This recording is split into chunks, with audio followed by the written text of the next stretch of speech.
Hey crew, so I have read a lot of comments on my last video and in the Discord, and everyone is saying that the Arc Warlock sucks, to put it plainly. Now for me personally, this is the most fun I have ever had on a Storm Caller Warlock. I mean, just look at this melee and grenade loop that we have going on here. We're just running around at Mach 10, lightning warping with our melee and calling down thunder into throwing our grenades and calling down even more thunder to become that infinite thunder god. It's truly infinite abilities and insane uptime on your super. And I know what you're going to say, but Plunder the Super sucks, and you're kind of right on that one. So we have to come up with a way to make the supers at least a bit better, because as you can see, this build definitely has the neutral gameplay down for sure. So for general purpose activities like all the new seasonal activities and grinding that power level and getting that XP for the new King's Fall raid, this build is absolutely busted for abilities and farming things very quickly. You might as well not even shoot your weapons because it's going to be way quicker to just lightning warp around and keep calling down the thunder. Now if you guys remember Volatile Flow from Void 3.0, that purple gooey stuff that would get on enemies and then you shoot them and they would explode over and over and over and do a ton of extra damage, well, that's basically what Jolt is for the Arc Warlock and for the Arc subclasses in general. So one thing I noticed when I was running the Arc Warlock is that you always want to jolt an enemy before using your super. When we throw that grenade and it tags an enemy, that's going to create that jolt debuff on them. There'll be like that blue glowing orb on them like Volatile was for Void. And when you pop your Chaos Reach or Storm Trance, you'll tick anywhere from 5k to like 8k extra damage per tick when doing the two different supers, because the jolt damage keeps going off and off over and over. So if you throw on geomags when your super is ready and make sure to prime a target with your grenade first, your super will actually do quite a bit of damage. I don't have the actual numbers for you guys because that would take forever for me to test, and that's just not what I do on the channel here, but it definitely makes the Arc supers way better. Same thing with Storm Trance. You would do the exact same thing. You would make sure you prime a target first with your grenade and then swap to Storm Dancer's Brace and make sure to get that amplified damage, and you'll seriously start cooking some things with those tickle fingers as long as they were jolted first. And we can just only hope that Bungie gives one of the supers a buff, but technically Arc Warlock is more about ad clear than anything else, and we can just use our weapons for that damage on a single boss target if need be. So for the subclass, choose whichever super you want, whether that's Storm Trance or Chaos Reach. For your Rift, I would be using Healing Rift just for some extra survivability if you need to drop it.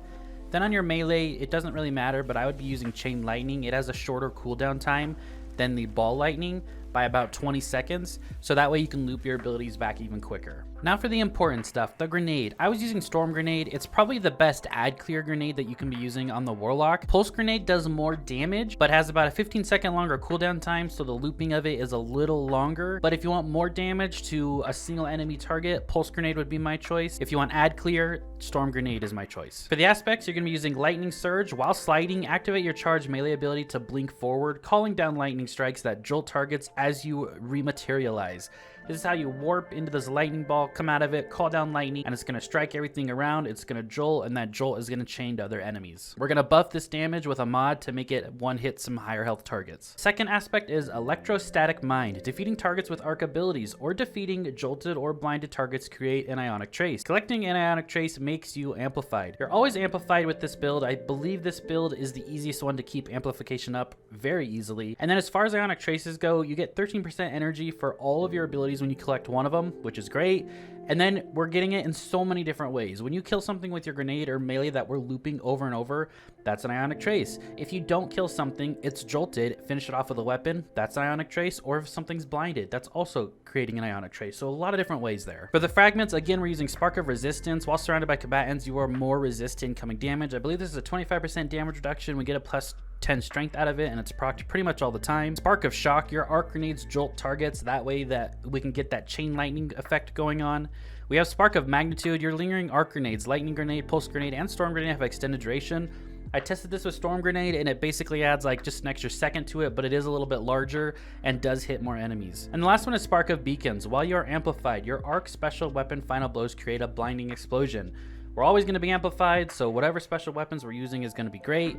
I'm pairing this with the new Delicate Tomb. It's awesome. Create more Ionic Traces. You could go Cold Heart with this as well. It's really good with this build. For mods on the helmet, we're using Elemental Ordnance to spawn a well when we kill something with our grenade, and 2 Ashes to Assets to get that super coming back really quickly. We're also using Crown of Tempest as the exotic here. Conduction Tines, Arc Ability, or Jolt's Final Blows increase the recharge rate of your arc abilities and extend the duration of Storm Trance. So 2 different ways to actually proc Conduction Tines now, which is really nice. and that's just gonna feed that ability loop very quickly. On the gauntlets, we're using Well of Ions to make a 30% increased damage to our melee ability. Momentum transfer, so when we cause damage with our grenade, that feeds our melee, and then focusing strike, so when we cause damage with our melee attack, we get class ability. On the chest piece, I'm running melee well maker, so we have another way to spawn wells, and then we also have thermoshock plating for that extra damage reduction. On the boots, seeking wells, so we don't have to pick up the wells, they come to us, and also the ionic trace comes to us. And then on our class item, bountiful wells, so we get 2 wells every time we get a kill with a grenade, and 2 wells every time we get a kill with our melee. Lightning strikes twice on the bond as well. After throwing an arc grenade, gain increased grenade recharge for a short time. Arc final blows extend the duration of this benefit. And doesn't my warlock look pretty freaking sweet when I don't have the ugly helmet on? Looks pretty freaking sweet. I think this is my favorite Fortnite skin that came over. If you did find this warlock build enjoyable or helpful, then make sure to subscribe to the channel and become part of the crew here. And for all the members that have become members of the YouTube channel, thank you so much for the extra support. I really appreciate it. And if you guys want to become a member, that will be linked in the pinned comment down below. You get access to some extra perks, like this cool little thing where you can see the YouTube link, the dim link, the build pick, and all that in a one-stop easy shop for you. That way you don't have to screenshot anything from the video. There is a dim link down in the description for you all, and a build pick going to show up on screen for you to screenshot if you want to do it that way. Thank you so much for watching. I really appreciate it, and I'll see you guys all in the next video. Have a great rest of your day.